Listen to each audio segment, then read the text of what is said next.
You're listening to the We Are Libertarians podcast network. Find all of our shows at wearelibertarians.com. Episode 166, The Paradox.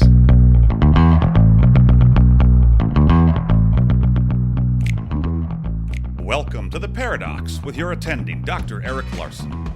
He is a practicing anesthesiologist and clinical assistant professor at Michigan State University College of Human Medicine. Listen in as he takes you behind the scenes of what practicing medicine in today's ever-changing world is like with another doctor. The Paradox is a fun and accidentally informative show for physicians, patients, or anyone who has ever found themselves in a waiting room.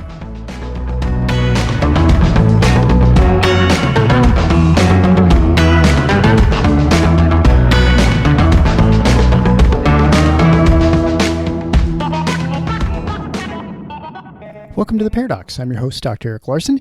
Thank you for joining me as we explore the U.S. medical system in a fun and informative format through expert analysis. Returning to the show is today's expert, which is Dr. Bhattacharya. He's a professor of medicine at Stanford University. He's also an economist and epidemiologist. He's also one of 3 co-authors for the Great Barrington Declaration, which came out in late 2020, along with Harvard biostatistician Dr. Martin Kulldorff and world-renowned epidemiologist Sunetra Gupta from Oxford University. The Great Barrington Declaration essentially stated that the focus should be towards the elderly and not towards the young and healthy population, as this respiratory virus was of minimal risk to that population. However, a significant risk to those who are elderly or immunocompromised or sick or both. Because of the position they 3 took, they were roundly criticized, mocked, and referred to as fringe epidemiologists by the lay press, also by many government officials, including Dr. Tony Fauci and Collins from the NIH. I think you'll really enjoy the conversation where we get into the details of what exactly happened with Collins and Fauci, and we'll again address the idea of where we are with COVID, how we're going to reassess what the damage was or success was of the lockdowns. I'd like to remind you, if you have not yet subscribed to the show, it is free. Just select subscribe and make sure you download every episode. You can also visit the website at The Paradox, and that's spelled the same way as the show, Paradocs, theparadox.com. You can go there and sign up for email notifications for when new episodes drop. You can always go to the YouTube page and also Facebook page. Just search for The Paradox. You can find them there and join those groups and subscribe as well. Show notes, of course, will be at theparadox.com/166. There you can get links to the other episodes we have discussed with Dr. Bhattacharya and things on COVID and his institute, where he talks about trying to restore some sanity and intellectual discussion and rigor into academia. But without further ado, the way to build false scientific consensus with Dr. Bhattacharya. Enjoy.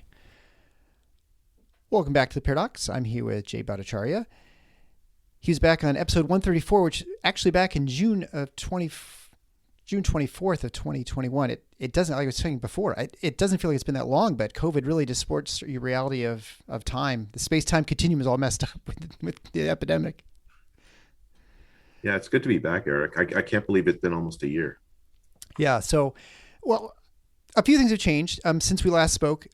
Fortunately, the pandemic has ended. People they have returned to rationality. Science is now engaged in honest discussions and discourse, right? Academia has totally flipped on its head. Yeah, sadly, none of those things have happened, right? That's the joke, right? So I mean, one of the things we talked about last episode was the fact that we were worried about science and just the discourse, and I guess talk about what your feeling has been since we last spoke a year ago. So since we spoke last, there's been a few developments about how government bureaucrats, prominent people like Tony Fauci, handled dissent when he was faced with it. All right. So just to give your listeners a timeline, in October of 2020. Sunetra Gupta, Martin Kulldorff, and I wrote the Great Barrington Declaration. That was the proposal to essentially for younger people to open up society because the lockdowns were harming them more than COVID was, schools especially.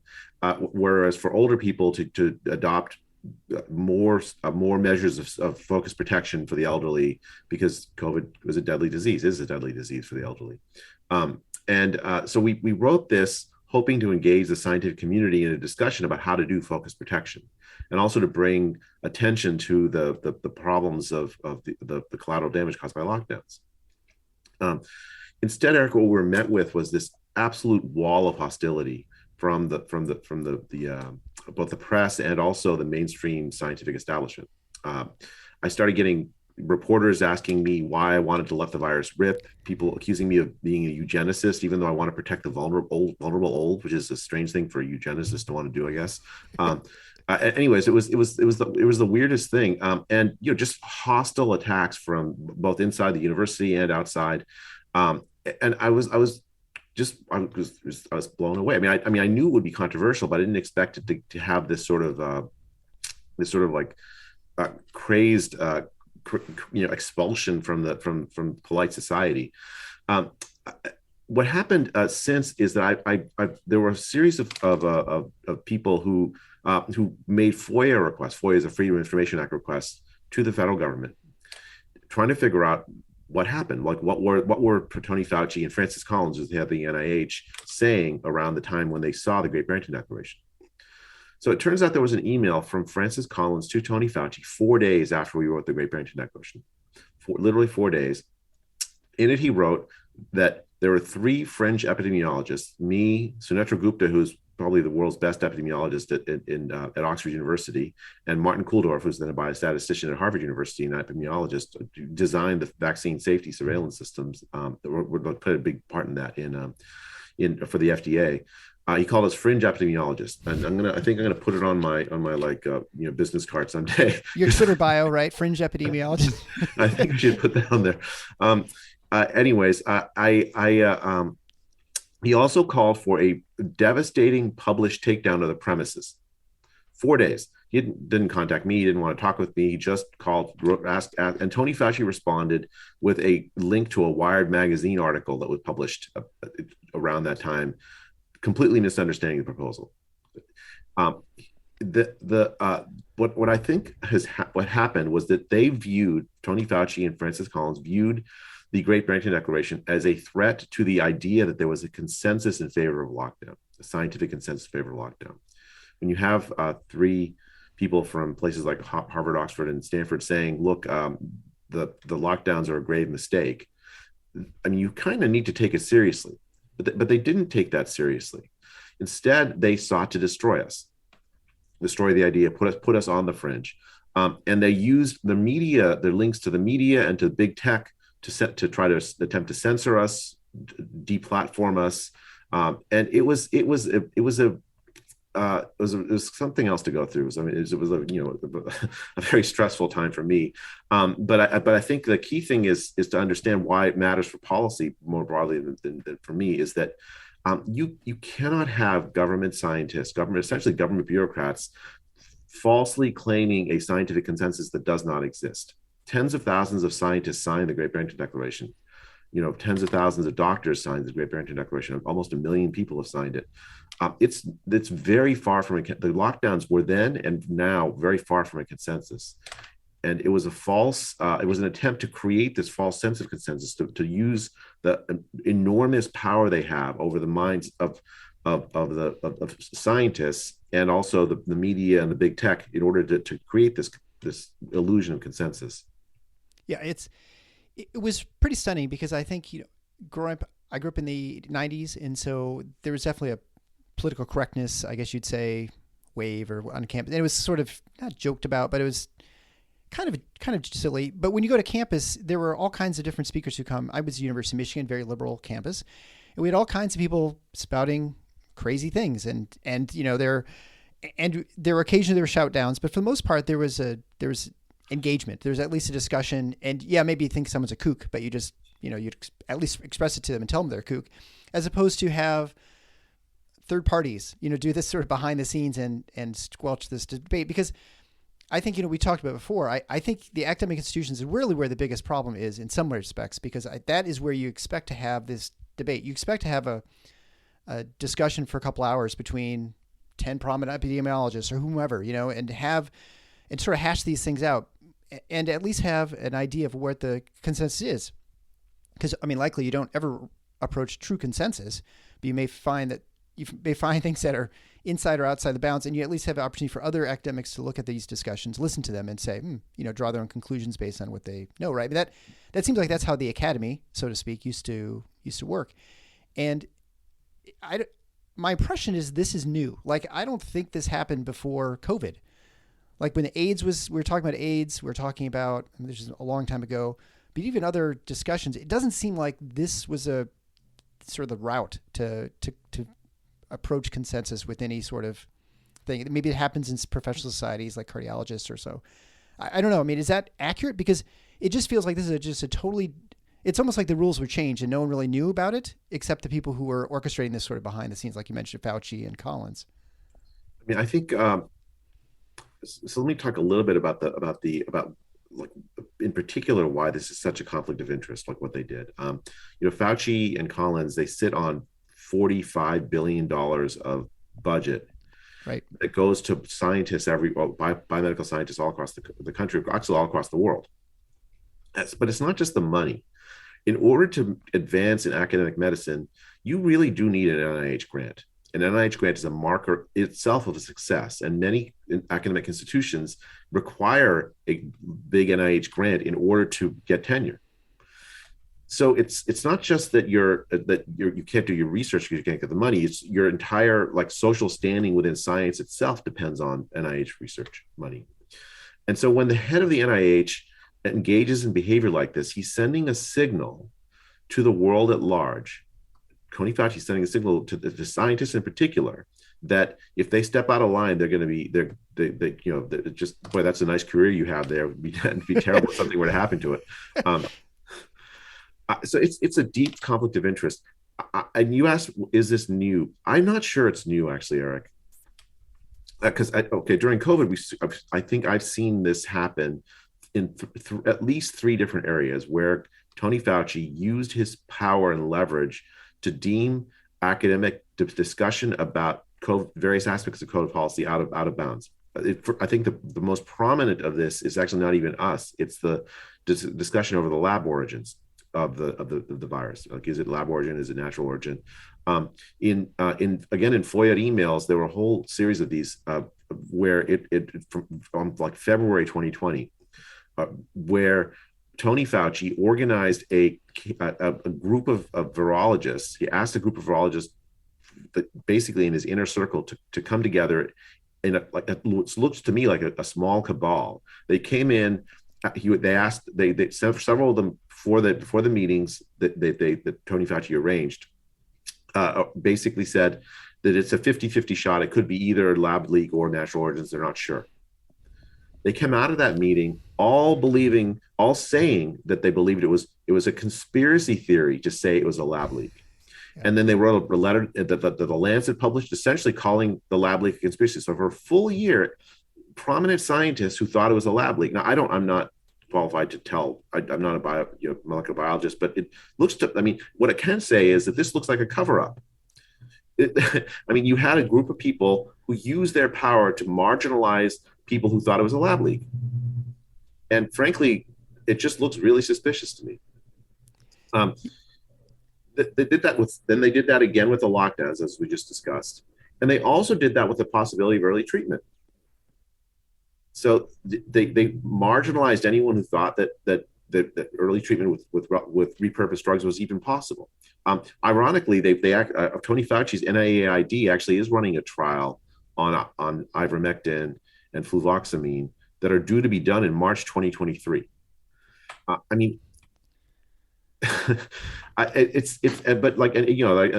people that like doctors, someone like Peter McCullough, who has a long career in medicine, saying that these early treatments are possible, that we should evaluate them quickly. I mean, that's not a conspiracy theory. That's just like, he may be right or may be wrong, but he belongs in the conversation. He doesn't belong on the fringe. So I think I've seen this at least three times in the context of COVID.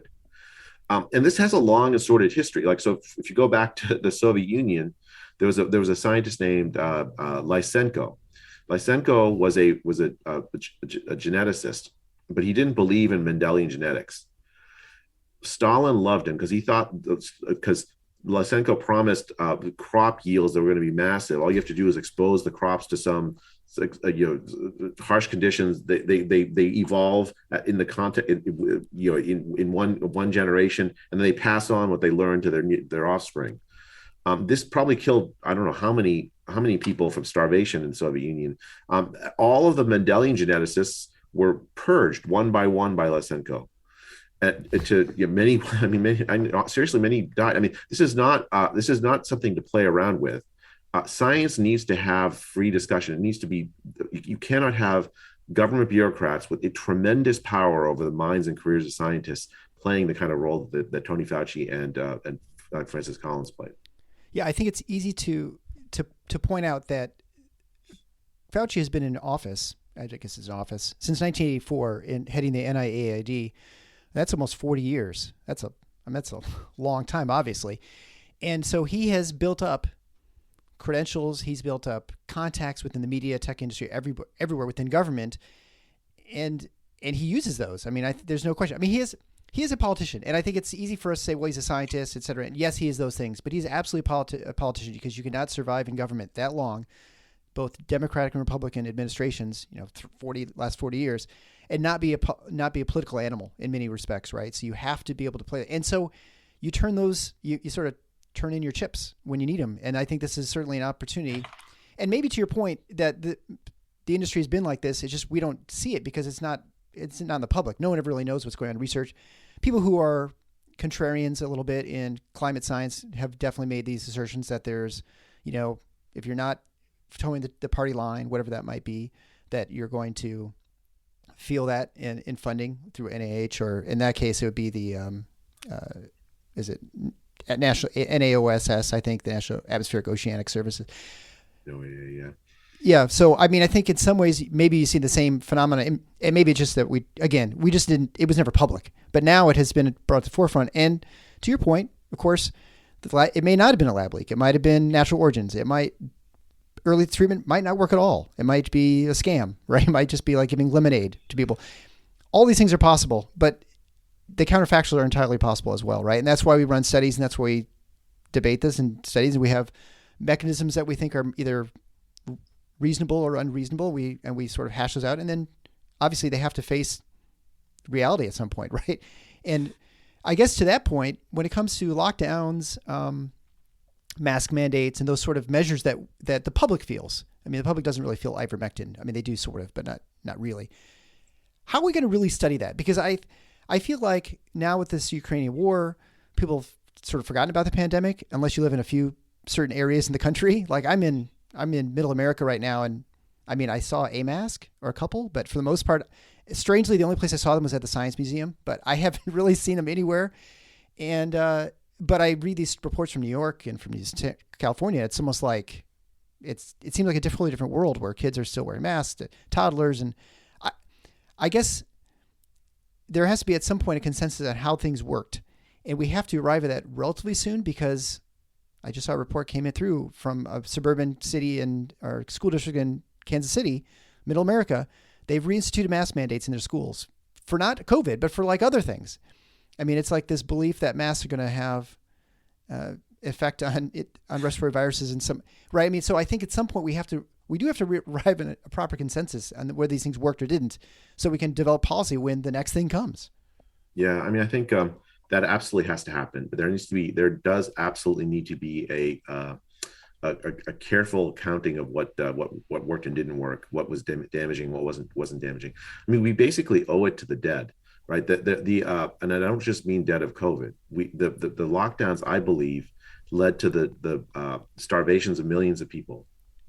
The economic devastation on a scale that you only see basically during war. The lockdowns have led to a mass drive toward inequality. Schools closed, and it's who suffered. It's poor kids that suffered. It's poor kids that'll pay those costs throughout their entire lives, because you just don't make up 2 years of missed school just with a snap of a finger. The consequences are so grave for the lockdown. I don't see how it's possible to actually just move on without doing an assessment, and a very careful one, and arriving at some sort of consensus, like you said. If that assessment is done and led by the people who impose the lockdowns, and the public sees that, then there will be no trust in that assessment. like there's some attempt to put together a COVID commission led by essentially lockdown proponents, like the Rockefeller Foundation, some big foundations actually put together an effort led by this guy named Phil Zellica, who was the head of the 9/11 Commission. He actually contacted me like almost a year and some ago. So we wrote an op-ed in the Wall Street Journal, me and Martin Kulldorff, arguing that, look, we do need to have a commission, but the commission needs to be not led by the people who actually got their way with the policy. Those are the people that need to be assessed. And it needs to include people, including people like me who were critics, and lots of other people. It should be a very broad-based commission, but it absolutely needs to be something that's open, transparent, and so that the American people, the world people, can see that we've looked at everything. Because you can't have a cover-up on something of this scale. You really cannot. The consequences of this have been too grave. Yeah, I also feel like, much like the O.J. Simpson trial, you have to find jurors who are non-biased, and it's pretty impossible at this point. It's been so politicized, the lockdowns and mandates, that to find people who are of no opinion, I guess you'd say, they're people who've been on the moon, maybe in Antarctica. I'm not quite sure where they'd have to be, where they would not have formed an opinion at this point. And so it's going to be really hard to get a consensus. And I feel like it becomes very tribal. Like as soon as you say one way, you say it's one thing is true and not true, you've thrown your people maybe, or the other guy's people, under the bus. And so I don't know how you make that so it works out so that you can come to an honest opinion. Maybe I'm wrong, but I find it's going to be very challenging to find a framework that is going to be satisfactory to both sides, let's say, because again, everyone's sort of invested so much in this. I don't know how much time maybe just time has to pass. I don't understand. I don't know the answer. It may take some time, but what I'm seeing, and maybe I don't know if you're seeing the same thing, Eric, is a lot of people who were sort of, well, in favor of these restrictions, in part because they were scared. That fear is dissipating, and many of them are starting to open their minds to whether it was actually right or not. I mean, a lot of them are fair-minded people. You can understand during the pandemic why they might have thought one way, just because they were. I mean, we were subject to like deep propaganda about how deadly the virus truly. It's deadly for old people, much less deadly for young people. A whole range of the efficacy of lockdown, a whole range of sort of things that were not true were put forward as mainstream views. This idea that if you question if you just measure the deadliness of the virus, like as I did with the Santa Clara study, that antibody study in the early days of the pandemic, that somehow that we were minimizing the virus. In fact, all we're doing is actually trying to measure exactly how deadly it is. It's one of these things where, I think as people move away from that, as the propaganda machine sort of turns to something else, I think people's minds will open, and I think I've seen that a lot of people are coming around to the view that maybe something went wrong. I don't know that it'll be possible to get a completely unbiased. I mean, you're right, Eric. I don't think any such thing, such a person exists. At least not one that's I would want judging. Not, right, exactly. Not one you'd want. But I think I do think that that for many, especially those who were just in the middle, their minds are opening. The key thing is you can't have the people who are the architects of the lockdown be in charge of the evaluation of the lockdowns. Right. The architects and enforcers of the lockdowns are the ones that need to be on the dock for assessing whether their policies were right. And if they weren't right, then we need a historical repudiation of those policies. I frankly, Eric, would like to see lockdown become a dirty word. I want whenever people think of lockdown to recoil in horror at the thought, because the destruction that those policies have brought. Yeah, I think that's the other half of that equation. I think one is did it actually accomplish what they had hoped, that it stopped the spread or minimized disease? And the second part, of course, is the secondary outcomes, right? And that's I think what was totally ignored during the debate, whether we should even have these economic lockdowns, mandates, et cetera. And you're an economist, so that's what you kind of do as a job, right? Like the unseen, right? What are the unseen consequences of whatever it is that we're doing? We have to measure those in some way and keep track of that, because there's a cost to everything. That nothing is without cost, whether it's your time or inconvenience at minimum, right? Or to your point earlier, educational costs from poor children, and usually ones who have of color, right? I mean, these are potentially really devastating, long-lasting effects, much more than long COVID. I think it's summers and more prevalent. Yeah, I think the question of whether it was effective. I mean, we're going to be debating that in the scientific literature for a while. I've seen a whole range of studies. There's the sort of two categories of studies I've seen. One which takes those models very, very seriously, and these models, these forecasting models, they're like agent-based models. What they do is they essentially have built into them the efficacy of a lockdown. In those models, if you take the little sims that populate them, keep them apart, they won't spread the disease each other. The disease doesn't stop spreading. You just push the disease off till later or whatever. And then you compare that against the real world and say, oh, look, we had fewer cases than predicted by the model. Therefore, the lockdown worked. Right. That's one class of papers. There's another class of papers that like trying to look at real world examples of places that locked down versus didn't. And there you just get into big arguments over because we didn't run a randomized study. There's no randomization of lockdown. There's just correlations. Right. Well, it's the data is really not very. It's not. You can't compare data from, say, Belgium with Morocco or Sweden with Liechtenstein, right? I mean, how they test and how they determine all those things and record them. And we look in the United States, we have the same problem from state to state. We have disparity in sort of how people are. Did you die with COVID? Did you die of COVID?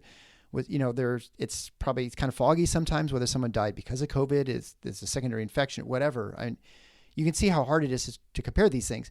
You can only kind of compare globally, like you can excess deaths and things like that. But of course, one could argue there are other reasons for excess deaths because of the lockdowns, because of social isolation, suicide, drug use, etc. Yeah, I mean, I think so. Those are difficult comparisons, but the funny thing is, most of those papers that do real-world comparisons, they find it's really hard to find a strong correlation between lockdowns and good COVID outcomes. It just seems uncorrelated. And now the question is why that would be, and it's really important that people have intuitive sense that lockdowns ought to work. If I'm staying away from you, I'm not going to spread the disease to you, right? Right. Why didn't they work then? And it's because society doesn't work like that. But the way society works is that we have a very unequal society. Maybe only 30% of people had jobs in the U.S. where they could stay at home and not lose their jobs. The rest of the people basically had to work, and that's even more true outside the U.S. Right? So in July of 2020, there was I think July or August 2020, there was a seroprevalence survey done in Mumbai, in India. And in the slums of Mumbai, there was a 70% prevalence of the disease. In the rest of Mumbai, it was 20%. The lockdowns are a luxury of the rich. The ability to stay apart from each other, to stay sheltered, is a luxury of only a certain class of people, and they're not the majority of people in society. When you tell people to stay apart, it's very easy for us with jobs that allow us to not lose them. If we do that, to say that, oh, well, why doesn't everyone do what I'm doing? I'm just being sensible. But for most people, they don't live in their living circumstances are not such that's a reasonable, feasible thing to do. So you say a lockdown is going to work, but it won't work because the living circumstances of the vast majority of humans are not anywhere near able to comply with such a inhumane order. So I think that's why the lockdowns have failed to protect COVID spread. COVID is going to spread, and of course, there's animal reservoirs. There's all kinds of reasons why the lockdowns were never going to get us to zero COVID. Yeah, I mean, zero COVID was pretty clear, I think, by April of 2020 that was an impossibility when it was already all over the world. I mean, once it's all over, it's a fantasy to think that you can, unless you think the first respiratory vaccine is going to be 100% effective at preventing transmission. I mean, I think there was that was fantasy, and I think that was pretty clear. Yeah. And to your point about people changing their viewpoint, I definitely see clinicians. It has changed in sort of how they approach mask wearing. Is a good example. There were people who were zealots for masking that I saw in medicine who were convinced that this is the route, and people who I think are pretty sensible people, but they were convinced that And again, on some level, like you said, just like it's intuitively, you say, well, if you stay away from people, you can't spread a disease. If you wear a mask, it may not provide 100% protection, but it's going to provide some protection. If I eat onions for breakfast or for lunch and I'm wearing a mask, people don't notice my onion breath as much. So it must have some effect, right? I mean, I think and probably there is some very marginal benefit to these potentially, right?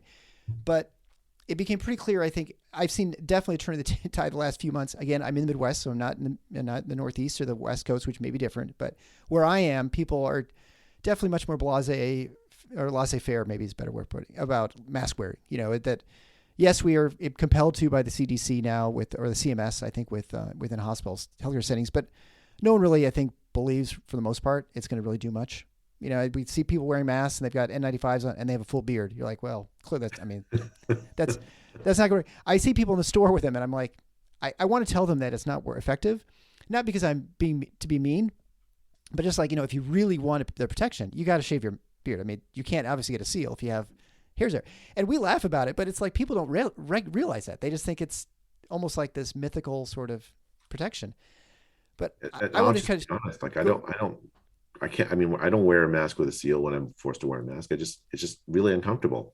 And frankly, like I think that's the vast majority of people. Like, and the virus is aerosolized. Once we understood the virus is aerosolized, aerosols, it's just they stay in the air for a very long time. Your glasses get fogged up with them when you're wearing a mask.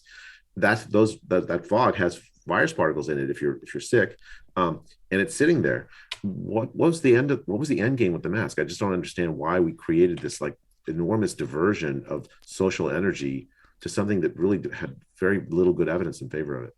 I think, like many things, there's the saying, "Don't just stand there, do something." And I think early on there was nothing to do, right? I mean, you could say, "Well, stay away from people," but that was not totally practical. It was not at all practical, in fact, because we need to eat. You can't go without eating for more than a couple of days if you really. So you have to go out and interact with people, and so you have to have. So it was a way of giving people something to do, and to show that you were doing something and that you're being effective. And you're a politician. You can never prove the counterfactual that it didn't work, right? I mean, because it's such an infectious disease.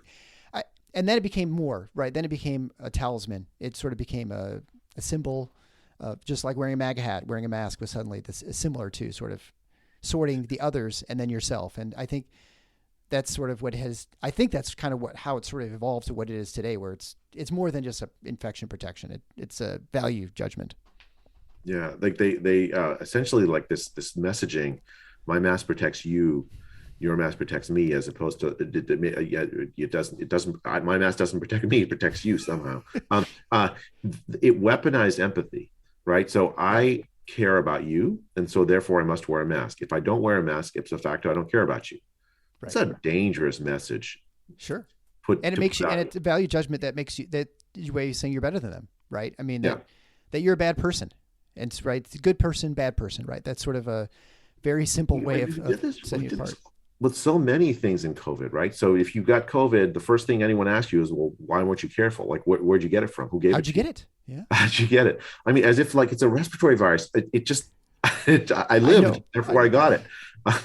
And there was like, there's that, then there was like this distinction of clean, unclean, and so many things. So like masked, unmasked, are you being careful, not being careful?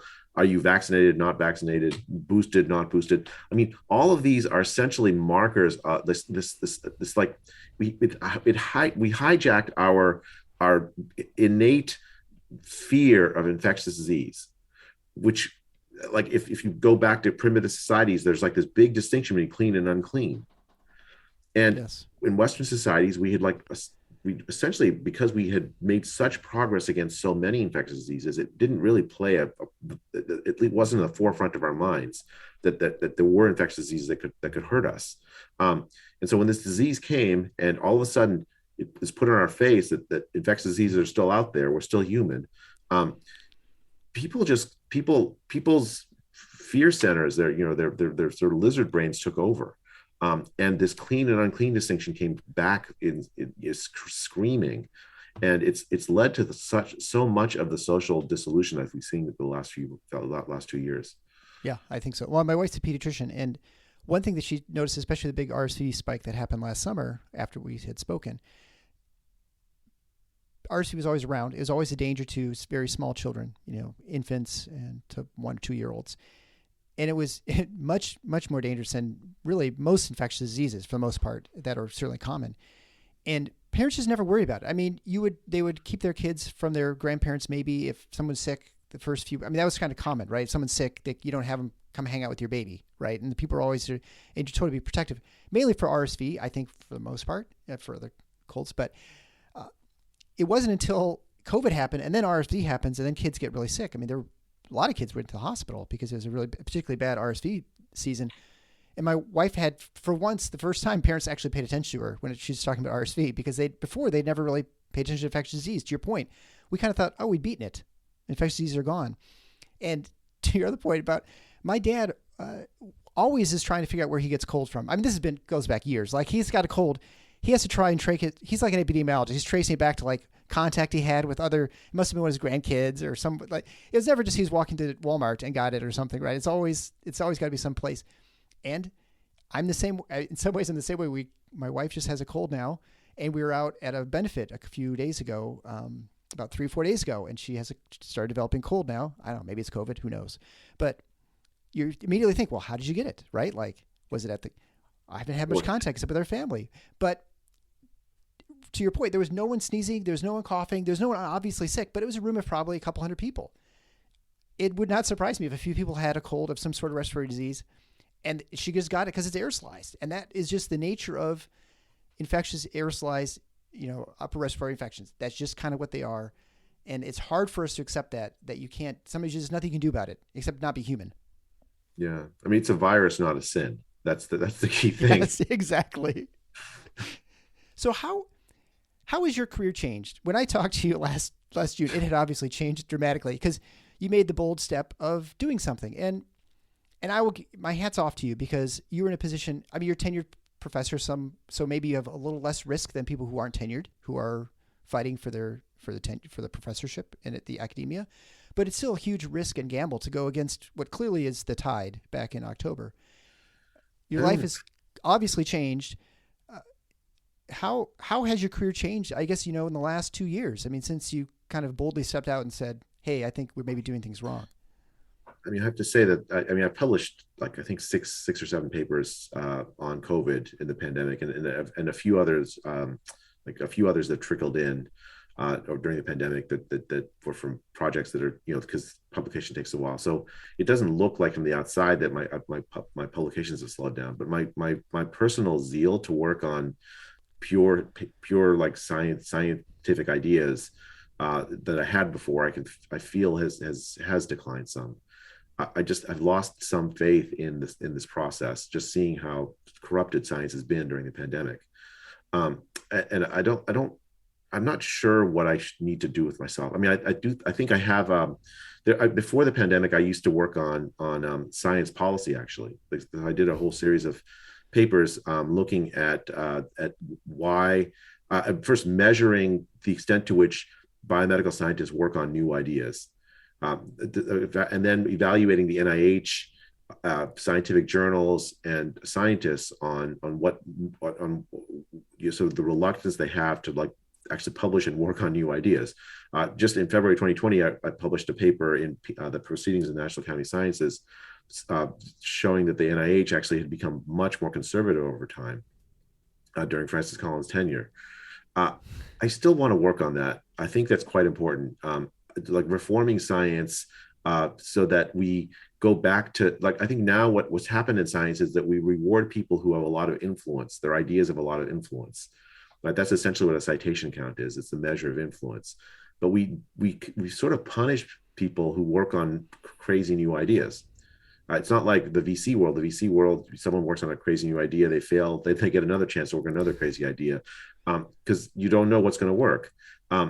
In science, we punish people who work on new things, especially biomedical sciences. Grants you get based on. I've sat on NIH grant review sessions for 20 years. You basically, if you're working on an idea, the assessment is on, can this possibly work? But the assessment is made by people who have a vested interest in it, that idea not working, because then their ideas get sort of pushed to the side. I think I want to work on that. I think there's a lot of like interesting science to do about that, about on that. Like, how do you measure novelty? What other aspects of science do you want to reward other than just novelty or influence? I mean, I would like to see a whole range of statistics on scientists, kind of like we do with baseball players, right? It's not just like just like measure their RBIs or something. You want to measure a whole range of statistics. With scientists, it shouldn't just be how much influence do you have, how many citations did you get. It should be a whole range of things we want scientists to have, aspects of their how they work to have. And some scientists might be good at criticizing other scientists, doing replication work, thinking of crazy new ideas, testing out crazy new ideas. All of that should be rewarded, not just influence, even if the project fails. So in that sense, I kind of want to go back to that. That was part of my earlier career, but I was a health economist before. And there's some aspects of health policy I look at and go, well, just seems boring to me right now. And I don't really, and a lot of the colleagues that I've worked with, some of them acted very, very poorly toward me in particular during the pandemic. I'm going to work really hard to try to forgive them, but I don't know if I can go back to just being friends with them the way I was. That just won't happen. So I think that to me it's changed my perspective considerably. I mean, as a health policy, as a health economist, you always want to have some effect on health policy. Even as a fringe epidemiologist, I think you'd want that. In that sense, it's been very gratifying. I think I've had some effect on policy, although I think we lost the policy war in October 2020, unfortunately, with the Great Barrington Declaration. But I do think that if I can use my career to help reform how science works, so that it can become what it's supposed to be, which is this wonderful, amazing tool for discovering new things about the material world, where it's a conversation between bright people who's the passion they share is learning about the world. I would love to be able to do that, to help make science that kind of place again. Yeah. Well, I look forward to your sabermetrics for scientists. When you have wins against replacement, I think we can say Anthony Fauci had a lot of errors this last year. He had a rough season in the infield. He muffed a lot of ground balls. Bill James of science policy would be. Yeah, you might win. Even if you're a guy who just gets a bunch of walks, maybe the on base percentage is probably good enough. I don't. Yeah, I think a lot of places you go with that. I do think, just to again back to the fact that I think people are viewing, at least clinicians are viewing masks differently, and I think viewing the infectious disease process differently with COVID. I think the pendulums have swung quite a ways towards preventing discussion of ideas in academia, and my guess is people probably who were not fringe suddenly became fringe, and they're bothered by this. But not only just on the right, but I think, and I don't know if I'd even consider you right. I mean, you're probably right leaning, but even people like on the left, suddenly their ideas, their concerns about things were largely ignored with education and for children and things like that. And they recognize the risk, the danger of having this monoculture of thought. And so my guess is there'll be a broad coalition that will try and push things back towards a more robust discussion within academia. Because I just think it's pendulum. Yeah. And then at some point, and I would hope that you'd be part of that. I'm sure you would be part of that discussion when trying to get things back to the way they should be. So we have this. I've been part of this initiative called the Academy of Science and Freedom. That's actually the mission of it, is to help that the environment within science to push back in a place where free discussion of ideas is just the norm. I mean, and that doesn't mean people won't be mad at each other or they won't argue with each other. In fact, Sure. That's just normal. Actually, frankly, the fun part of science. Actually, I want to talk about just briefly something you mentioned, which is really important. I mean, I always consider myself sort of kind of on the center right, but I didn't know what that meant. Frankly, I'm an economist, so I kind of like markets. Does that maybe center right? And what I've learned during the pandemic is that those labels don't really mean a ton to me. Like the people that pushed back, a lot of them were on my allies are on the left, actually, and I found I shared a lot of values with them. A lot of the people pushing for the lockdowns, actually, there were a lot of them on the left. a lot of them on the left. And I think they acted in ways that were just not right. But also a lot of people on the right pushed for lockdowns. So it sort of cut across ideological lines, existing ideological lines, in a very strange way, right? You had a socialist government in Sweden saying no to lockdown. You had a conservative Republican governor in Florida saying no to lockdown. You have a progressive, is that the right word for Governor Newsom? I just call him a tyrant, frankly, because he kept my kids out of school. Yeah, right. He's on the left and he's pushing lockdown. I mean, so it just cut in a very strange way across the ideological spectrum. And I think this is actually an opportunity for right and left to get together. Actually, I mean, maybe I'm naive about this, but we all have a shared common interest in making science work properly. Yeah, well, and I think it's important to recognize that it's easy when your guys are in power. It's easy to want to consolidate power, to have more control over things, but you always have to keep in the back of your mind, recognize that may be an issue later, right? Like you look at Canada, for instance, with the Freedom Convoy, and they had the truckers, and I had one of the truckers on my show who I knew through a friend of mine, and just talking about the people got sort of locked down in their banking for donating to this. And whatever you think about the Freedom Convoy, whatever, I don't really care. I love them. I'm thinking of getting a honk thing on for my wall. But the point is that people were denied access to their financial means, and right, I mean, that's basically you could I mean, in many ways just kill them, because you could, if you suddenly take away all their money, and you might say, well, that's the right thing because those people were supporting they're rebels, it started like revolution, etc. Doesn't matter.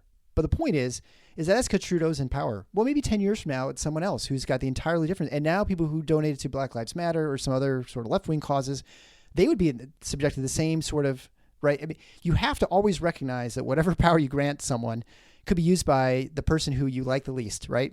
And to not always assume it's going to be the person you like. And I think we have very, very short memories in politics in the United States. And I think probably not just unique to us. I think it's a human condition. And I think you just have to always remember that is a risk, and to your point, what ideas and spreading at universities, I think we need to make sure that all ideas are open, because you don't know it shouldn't matter who's in power, who has the dominant thought. You should always have a dissident view should be there, because sometimes they're the ones that are important to know about. They might be right. And we have to have that discussion. Well, even if it's not there, where's it going to happen? Let me talk just very quickly about Stanford, but before that, I should say, it's not just the people that are right should be part of the discussion. The point is you don't know. So even people that are wrong help the discussion, because now the people that are right have an opportunity to sharpen themselves, so they understand why they're right more deeply. The person that's wrong then helps the person that's right. That's just like there's a classic John Stuart Mill kind of argument, but it's totally true. And so what we have this very strong sort of bonus that comes from this kind of open discussion, because we push our knowledge about the way the world works, what the right thing to do is, what's morally just, what's unjust, into a better place, because we have this capacity to disagree with each other. Instead, what we've moved toward is this idea that there's good information and misinformation, and we have as a society an obligation to suppress misinformation, because it might mislead somebody into thinking something's wrong, something's right when it's wrong, or wrong when it's right. I think that's incredibly dangerous, and it's actually places like Stanford have embraced this. Right, so there've been 100 or more grand rounds, 100 and some grand rounds since the epidemic started. And at Stanford, I've not been invited to give a single one. John Ioannidis has not been invited to give a single one. Probably the world's most cited scientist, probably, and frankly one of the most creative, just a true genius, has not been invited to give a single grand rounds at Stanford. It is an absolute travesty for a great university to essentially to silence it's a discussion on such an important topic, especially when there are people who have a contrary view, and good reasons, I think, for those contrary views. Yeah, well, and if you've watched the video on John Ioannidis, if no one's seen him, he is not what you call a firebrand. He's not fire and brimstone. I mean, he is very mild-mannered, and I think just a sensible guy. And I think when it comes to disagreeing, it's very important to disagree, because it not only does it make your argument stronger, but I think you can refine things, and you may have errors in your thinking. And I think there's no better example. We all live this every day. If you're married, you disagree all the time, but you do it agreeably. And if you do it properly, you're a much better person. I think you have better ways of parenting, better ways of getting through life. And I think your life's just better if you find a balance to do that. Because all the time I'm disagreeing with my wife on things, but it makes us better people, I think, and better ways of approaching our kids and life, because you see things through another set of eyes, and it makes you, and then you go out and test those theories in the world. And I think, that's probably what you'd like, is you want to have someone who can bounce ideas off, who doesn't think exactly like you, because that would not make you grow as a human. Yeah. I mean, I think we all, Eric, you and I think we agree on a lot, but I'm sure in conversation, I'd like find something you disagree. And frankly, that's a great opportunity. It's an opportunity for me to learn from you, and it's what makes science fun, is that open disagreement where we're not vilifying each other. We're just learning from each other. And when I've changed my mind about things in science, have been some of the best moments for me. My students teach me something, right? So they do a dissertation where the result didn't come out the way I thought it was going to come out, and I go, wow, this is right. And I changed my mind. I think those are really nice moments as scientists. And I think having this sort of replacing science with this propaganda engine is just a huge mistake. We have to fix that. Yeah, I think we need to have some humility, both for voters and people who to that their government officials, the public officials, might be wrong, and that's okay. They make mistakes, but because there should be some openness. Like, if they got something wrong, they admit it and said, "Hey, you know what? That mask mandate didn't work. It clearly was not useful, and now we know, and so we're not going to do that again." Or we really did need to close on schools, whatever it might be. And that you have a back and forth within the public. The problem, of course, is that the political stakes, policy in government officials, people who are elected, I think that's a tough place to do that, because the stakes are so much higher for being right or wrong, getting elected, losing your job, not losing the election. So that's why you need to have it in academia, in the other places, and not try and have the governor go back, because they're less likely to admit that they're wrong. They might just because they'll walk it back some other way. But that's human nature too, to some respect. Well, Dr. J. Bhattacharya from Stanford University, thank you so much for being on The Paradox. I enjoyed our conversation. Hopefully, next time we talk, there won't be a pandemic anymore in some way, or at least there won't be a new one, and maybe we'll return to some more sensible medicine. And I'd love to have chat about your foundation. Hopefully, your organization really starts to make some inroads in getting better discussion in academia. We maybe at some point we can have a conversation about sabermetrics. That'd be a lot of fun, Eric. You would come up with sabermetrics for scientists. You are on, and it's like I'll promote the heck out of that. That'd be awesome. Thanks a lot. All right, you take care. Thanks for listening to The Paradox. If you like what the doc is doing, please subscribe and leave a review on iTunes or Stitcher, and share the show with your friends. Become a supporting listener to get access to special bonuses at patreon.com/theparadox. Show notes can be found at theparadox.com.